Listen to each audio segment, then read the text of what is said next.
dal leen ak jàmm ci tas info aboneel ngir dara bañ a di laal. daleen ak jàmm kii fi jiite woon fee di CREI di kii di procureur Alioune Ndao daal dinay àddu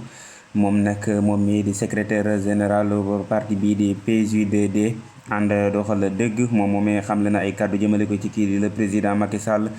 ci naan ko kat na xam ne ngelaw li nga xam te ne jamono ji mooy upp moo di ni ngelawul changement ci la jëm mu di réew mi fa mu jëm moo di ci ab changement boo xam te ne dina weesu bii nga xam te ne moo di niveau bi mu nekk boo nga xamante ni changement lay doon na ci lu jëm ci système bi ak la cay aju loolee nag moom mii di procureur Alioune Ndao loolee la daal di xamle moom fi jiite woon ay jamono lee di CREI loolee la daal di xamle jëmale ko ci kii di le président Macky Sall naka noonu yemul foofu ndaxte manqué doon li te naan ko yow président na nga xam ni lii di manifestation yi sunu yoon sunu sartu nday réew moo ko nangu moo ko yoonal ci réew mi di Sénégal du loo xamante ne te ku jug rek daal di ñu daal di koy gàntal lii di lu jëm ci wàllum manifestation yi ci aju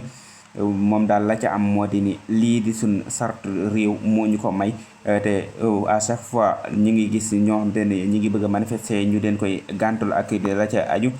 moom moomee di procureur Alioune Ndao loolee la daal di xamle gannaaw ba nga xamante ni ma nga doon jàngate ci ay mbir yoo xamante ne jëmale ko na ko ci ki nga xamante ne moo di le président Macky Sall te loolee la ko daal di xamal